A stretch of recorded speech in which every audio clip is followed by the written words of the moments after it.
राधे राधे। जय श्रीमन नारायण। आपका दिन मंगलमय हो, इसी मंगल कामना के साथ जानते हैं अधिक मास यानी पुरुषोत्तम मास की पूर्णिमा के व्रत की कथा। शास्त्रों में अधिक मास की पूर्णिमा का महत्व बहुत अधिक बताया गया है। भगवान विष्णु को ही समर्पित है यह मास। अधिक मास की पूर्णिमा के दिन लक्ष्मी नारायण की पूजा का विधान है। इस दिन व्रत, पूजन, यज्ञ, हवन, दान, पुण्य और नदी या अन्य तीर्थ स्थानों पर स्नान आदि का विशेष महत्व होता है। इस दिन किए गए दान का पुण्य फल कई गुना अधिक होता है। अति प्राचीन समय में एक बार भगवान विष्णु और माता लक्ष्मी आपस में बात कर रहे थे। भगवान विष्णु ने माता लक्ष्मी से कहा, हे प्रिय, देखो मनुष्य में मेरी भक्ति कितनी बढ़ गई है। वो सदा ही नारायण नारायण का जाप करते रहते हैं। तब माता लक्ष्मी ने कहा, हे प्रभु, यह सब आपकी भक्ति आपको पाने के लिए नहीं बल्कि मुझे प्राप्त करने के लिए करते हैं।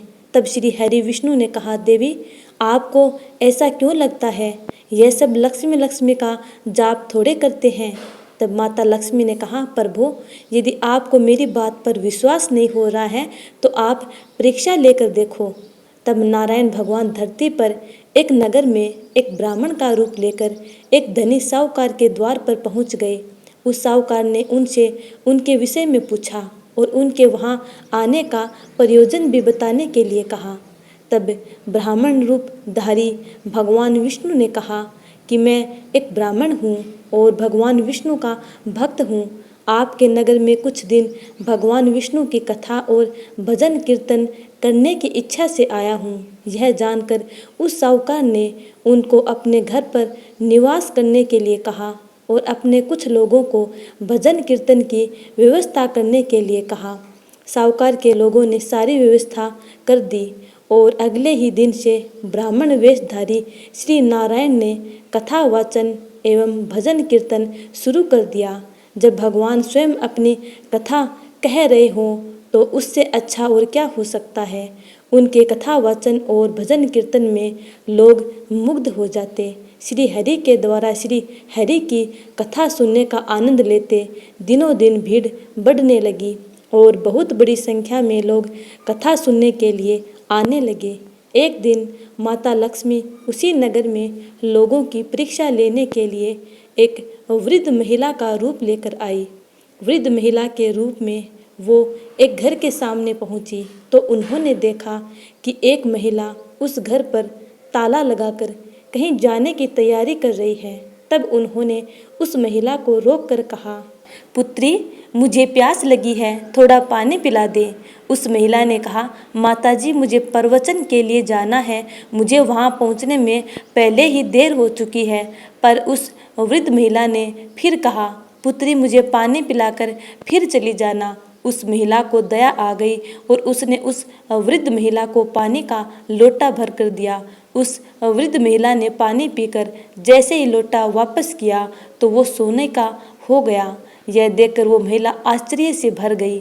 फिर तो उस वृद्धा से भोजन की मनुहार करने लगी। बोली, माताजी, आपको भूख भी लगी होगी, आप कहो तो भोजन भी लगा दूं।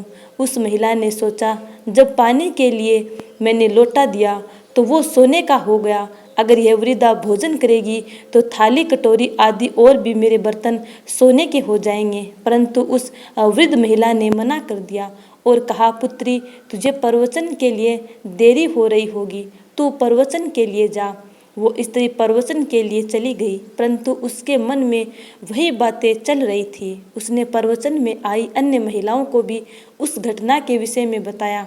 जब महिलाओं ने सुना कि एक वृद्धा को पानी पिलाने से वो बर्तन को सोने का बना देती है तो वो भी प्रवचन बीच में ही छोड़कर उस वृद्ध महिला की खोज में निकल पड़ी। जैसे जैसे सबको उस वृद्ध महिला के विषय में पता चला, वो सब उस वृद्ध महिला की प्रतीक्षा करने लगी। उसकी खोज करने और सेवा करने में व्यस्त हो गए और इस कारण से प्रवचन में जाना छोड़ दिया। इस प्रकार प्रवचन में आने वाले लोगों की भीड़ दिन प्रतिदिन कम होती गई। लोगों की बातें सुनकर और दिन प्रतिदिन प्रवचन में आने वाले लोगों की भीड़ को कम होता देखकर भगवान समझ गए कि लक्ष्मी जी इस नगर में आ चुकी हैं।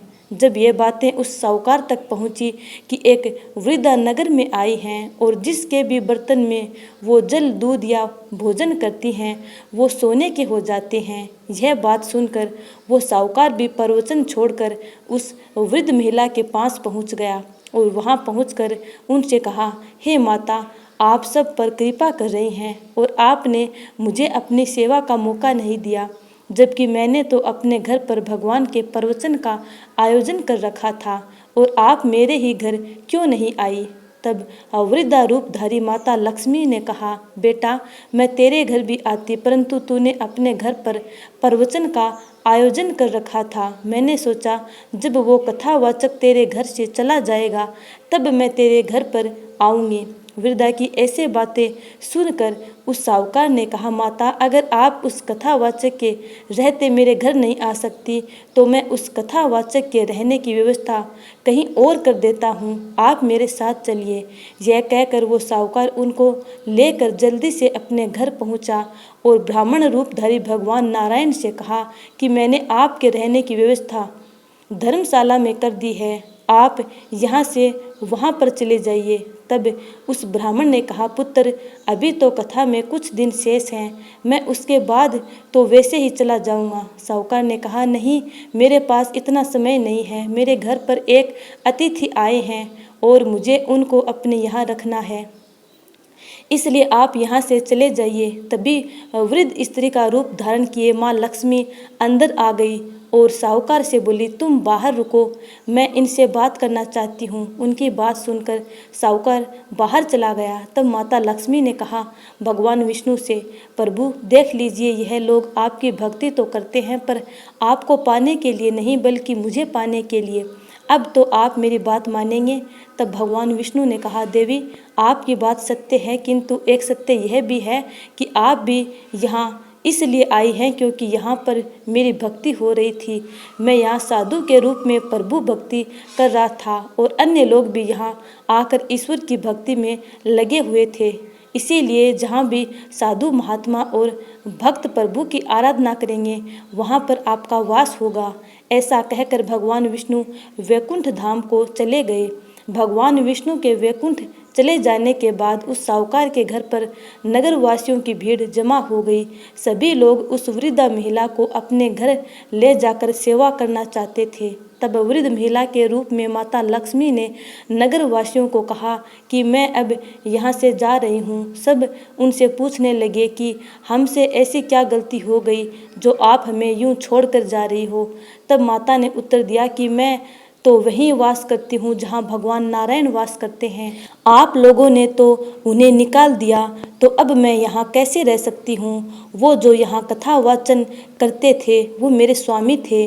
माता ने उनको अपना परिचय दिया और यह भी बताया कि किस तरह भगवान विष्णु एक कथावाचक के रूप में साहूकार के यहाँ रहे। उन्होंने कहा कि मेरे स्वामी यहाँ थे इसलिए मैं यहाँ आई थी, अब वो यहाँ से चले गए इसलिए मैं भी अब जाती हूँ। ऐसा कहकर माता लक्ष्मी वहाँ से अंतर्ध्यान हो गई। तो भक्तों, माता लक्ष्मी और भगवान विष्णु की कृपा हमेशा आप पे बनी रहे।